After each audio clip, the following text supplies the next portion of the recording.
Hello friends, so today we are going to learn a poem of 8th standard, The Little River, unit number 2, 2.3. So let's go to see the chit chat of this poem. या पोएमचा आपण सुरुवातीला chit chat पाहूया. पहिला प्रश्न आहे, what did you notice on the bank of the river? नदीच्या काठावरती किंवा तीरावरती तुम्हाला काय काय दिसतं? I notice some trees, animals, people washing. मला नदीच्या तीरावरती काही झाडं दिसतात, प्राणी दिसतात आणि लोक धुत असताना. Okay, question number 2, in which season did you go there? तुम्ही कुठल्या ऋतूमध्ये किंवा कोणत्या ऋतूमध्ये नदीच्या किनारी गेला होतात? I went there in the monsoon season. मी पावसाळ्याच्या ऋतूमध्ये नदीच्या तीरावरती गेलो होतो. Was the river flow gushing or gentle? तेव्हा तिथला पाण्याचा प्रवाह हा तीव्र होता की हळू होता? The river flow was gushing. पाणी अगदी जोराने वाहत होतं, म्हणजे जोराचा प्रवाह होता. Question number 3, did you notice other people by the river? नदी किनारी लोकांकडे लक्ष दिलं आहे का? ते काय करतात?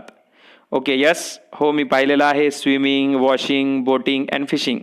नदी किनारी लोक पोहत असतात, काही कपडे भांडे जनावरांना धुत असतात, बोटिंग नाव चालवत असतात अँड फिशिंग मासे पकडत असतात. Last question is there, what should you do to make river free of pollution? आपण नदी प्रदूषणमुक्त करण्यासाठी काय केलं पाहिजे?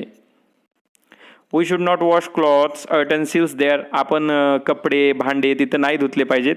And stop people throwing garbage and waste in it. आणि लोकांना कचरा आणि टाकाऊ पदार्थ नदीत टाकण्यापासून रोखलं पाहिजे.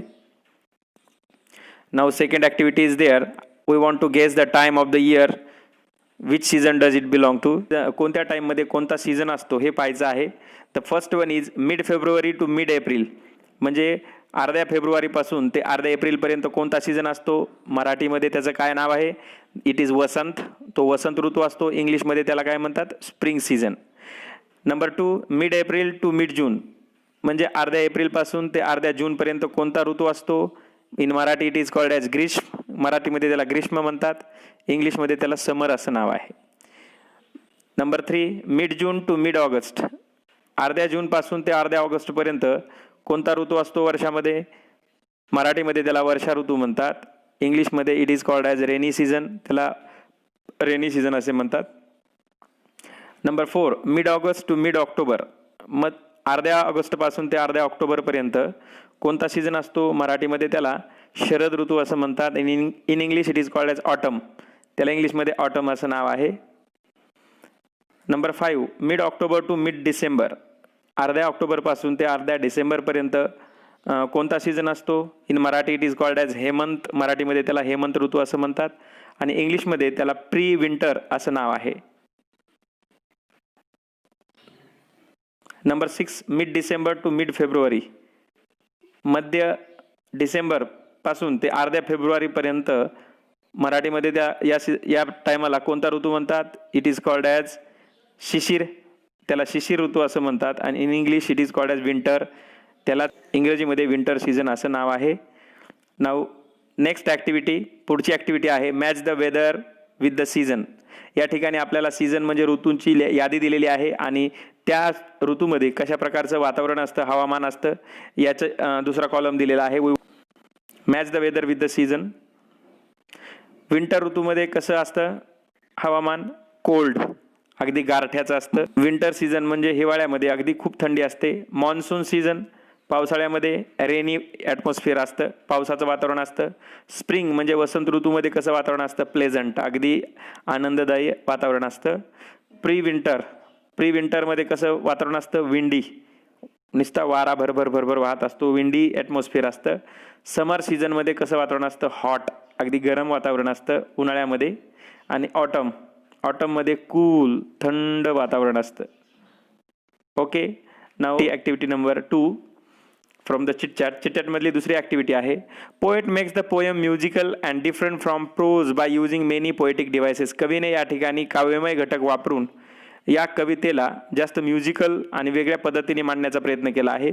One of them is using words that begin with the same sound. आता या ठिकाणी एक असा घटक कवीने वापरलेला आहे ज्याला काव्यमय भाषा घटक.